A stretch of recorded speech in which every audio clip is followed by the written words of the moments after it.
Hey everyone, we are back for lesson 18. Today we're going to have some fluency practice. The fluency practice, I figured we would have a few more problems with our multiplicative comparison problems, just to kind of give us some more support and help with that, since I know some of these problems can be a little confusing. So yesterday you guys were given this worksheet and these slides for you to do. There were 6 problems. And I had kind of mentioned that a couple of the problems, especially number 3, were going to be a little different than some of the other ones. So I thought we'd go over another example today, and then there's another worksheet or 2 for you to do today also. Okay? So we're going to do question number 3 if you want to look at it. It says, a tree in Helena's yard is 35 feet tall. Helena is 5 feet tall. The tree is how many times as tall as Helena?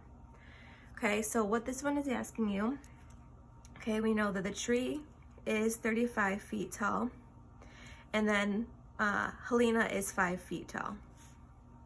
So you notice it's a little different than some of our other problems because we don't see the, for Sabrina picked 7 times as many apples. It just, we know the tree is 35 feet tall and Helena is 5 feet tall.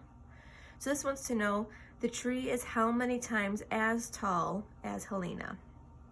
So it's worded a little differently. All right, so again, my suggestion is to draw a picture. All right, so I have our problem written up here. We haven't written the equation yet because maybe the equations might look a little different. So we know that Helena is 5 feet tall. Draw a little picture of her down here. And the tree is 35 feet tall. What this wants to know, kind of what it's asking you, is how many times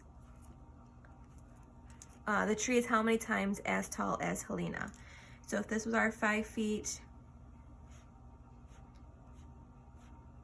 okay, if each of these was our 5 feet, okay, it wants to know kind of how many groups of 5 do we need to get that 35 feet. So if you think, some of you might think automatically our equation is going to be 35 times 5. Okay, think about that. 35, remember this multiplication kind of means that groups of, are we asking for 35 groups of 5? No, that would not be our equation. The same thing if we did 5 times 35. Remember, those are the same thing.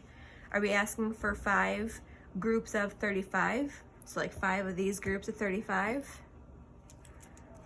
That's not what we're asking for either. Okay? There's a couple of different ways that you can write this equation. One thing that you can do, again, is asking how many kind of these groups of 5 do you need to get to that 35? So you could say 5 times what will give you the 35 feet.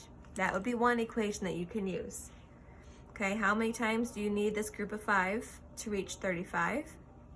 Another way that you can write it is if you have 35, you need to divide it by 5 and you get how many groups. So if you take this 35 and divide it into these groups of 5, how many groups do you have?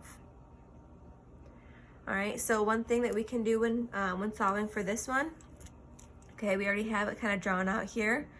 So let's think there's one group of 5 right here, 2 groups of 5, 3, 4, 5, 6, and 7.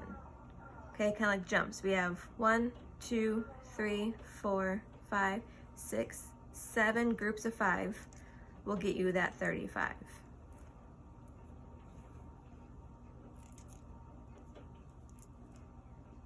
Okay, so again, that is kind of a little confusing because it's kind of asking for a different way.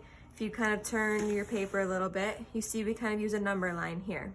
Okay, we needed to end at 35. This was 35 right here. We started over here at 0.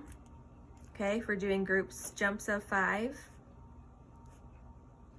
well, we needed to know how many jumps did we need in order to land on 35. So that's one way that you can kind of show your work for this one. So you're kind of just adding up by 5, or multiplying groups of 5. So 5, 10, 15, 20, 25, 30, up to 35. All right, so I will make sure I put this up for your example for today.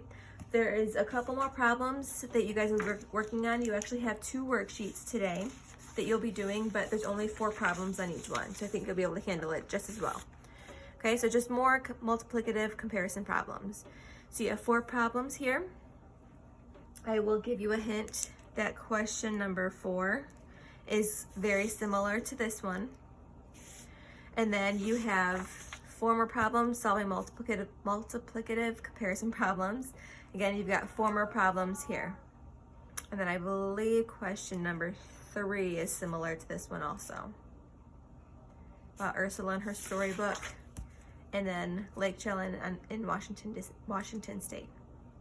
So again, as you're going through and reading these, make sure that you are reading them carefully, trying to figure out what is, you need to have an equation for each problem, solve each problem, and show you how you solved it. So you need to have your equation, picture, and then your answer, preferably circled and labeled. All right, so again, you'll have these 2. Since you don't actually have the worksheet yourself, make sure that you draw it out on a piece of paper. Make sure that your work is clear. It helps if you circle your answer so the teacher can kind of clearly see it. Make sure that you have it numbered so we know what problem you are solving.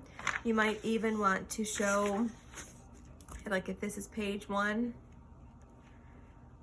okay, and then page 2, so that since that's all 1 through 4.